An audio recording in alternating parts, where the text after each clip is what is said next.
latest crop progress reports show Nebraska is in line with the national average for corn harvest. The state's farmers have picked 91% of their crop, which is 8 points ahead of the 5-year average. Only North Carolina has finished its corn harvest, while Ohio and South Dakota now join Nebraska and Louisiana with soybean harvest completion. On Friday morning, Jeff Peterson from Heartland Farm Partners joined us to look at corn and soybean market movement as harvest wraps up across the country. Soybeans had a strong day yesterday on Thursday. They're starting off well again this morning. Where do you think they're finding that movement from to gain ground? Yeah, everybody's looking at that and they're asking, what's going on in beans? That's a big question we get, Jeff, and it's demand. China's been a big buyer. Yesterday they stepped in and bought more again, and they bought a lot more than what a lot of people are expecting. We're already at 90% of the amount of exports that everyone expects us to have already, and we're only 3 months into the year. So that's where a lot of the strength is coming from. And China's been a big buyer yet this year, but do they continue to be a big buyer going forward? Yeah, that's the million-dollar question. The general feeling is that they're kind of front-loading. China gets very concerned about social unrest. They want they want cheaper food. They've got a lot of demand in their poultry industry and swine industry. They need a lot of soybeans. They will be a buyer, but the big question becomes, at what point do they switch away from buying from the U.S. and start buying more from South America? We should mention with the rally yesterday and the start this morning on Friday morning, the January contract for beans is back above $13. If you do have some in the bin yet, do you want to be aggressive right around here, or do you think there's more gain or more ground to gain? Yeah, that's what everybody's wrestling with. We like to be a seller above 13. You don't necessarily have to sell out here, but you definitely should be making some sales here. What we're really looking at, and what everybody's looking at, is that, does USDA need to tighten up the balance sheet again in the next report? A lot of people are thinking, because on the strong export pace, maybe exports need to go up another 20 to 50 million bushels.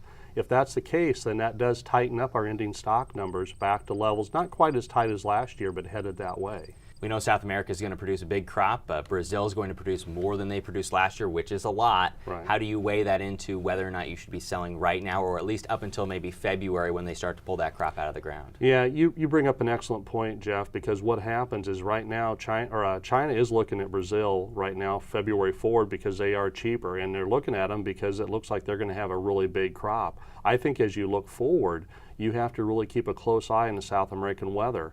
If they would have any weather problems, that could cause us to bounce higher, but right now they've off to an excellent start. So maybe sell those bounces if they happen in the future. Sell the bounces. That'd be a general theme, is to definitely sell bounces. Don't get bullish on bounces, sell bounces. Let's move into corn. What's the argument for being bearish right now, and what's the argument for being bullish? Well, it's really hard. If you want to be bullish corn right now, it's very hard to be bullish. The one bright note would be is that we are getting some exports back. But what we have to realize is that there's a lot of feed grains out there across the world. The Black Sea still has bushels to sell, and they have been below the U.S. on price.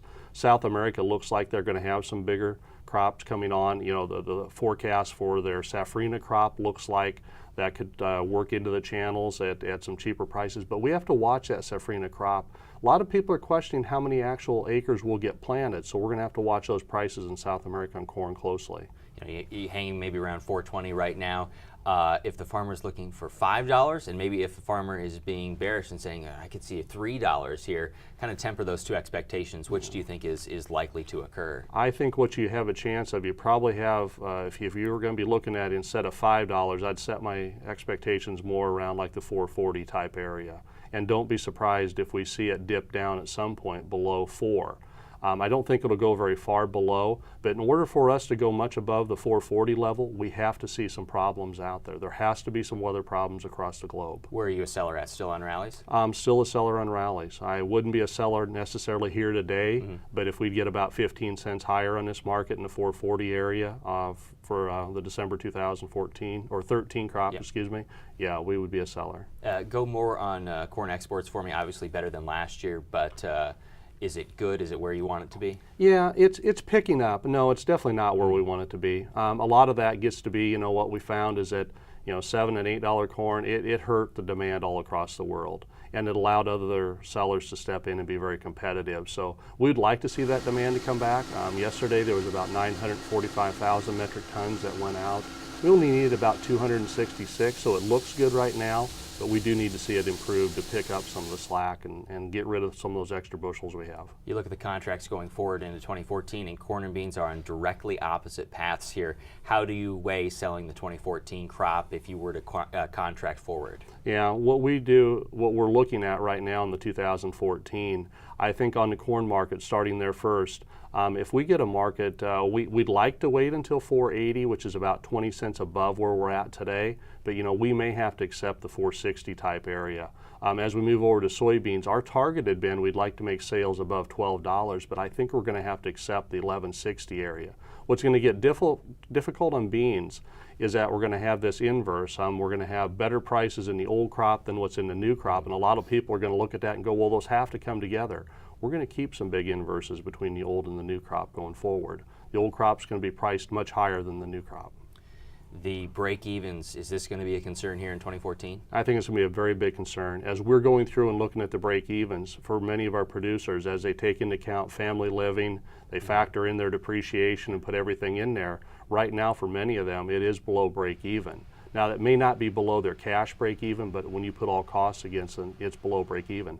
I get very concerned about the ability for people to pull the trigger going forward, because I think a lot of them are still going to be focused on the old crop and the amount they have to move there. And to be very honest, I don't think, unless we have a weather problem, we're going to get a price high enough on the 14 that very many of them are going to be very comfortable selling. From the agencies that predict this sort of thing, they're seeing a big drawback in corn acres next year. Is that going to be a big battle to essentially buy back some of those? I don't think it's going to be as big a battle as what's kind of being talked about there. The one thing we have to realize as we look at the preventative plant acres from last year is there was a lot of acres. Some would say 7 or 8 million acres that didn't get planted this last year. So those acres are not taken into account in a lot of the numbers that are getting talked about.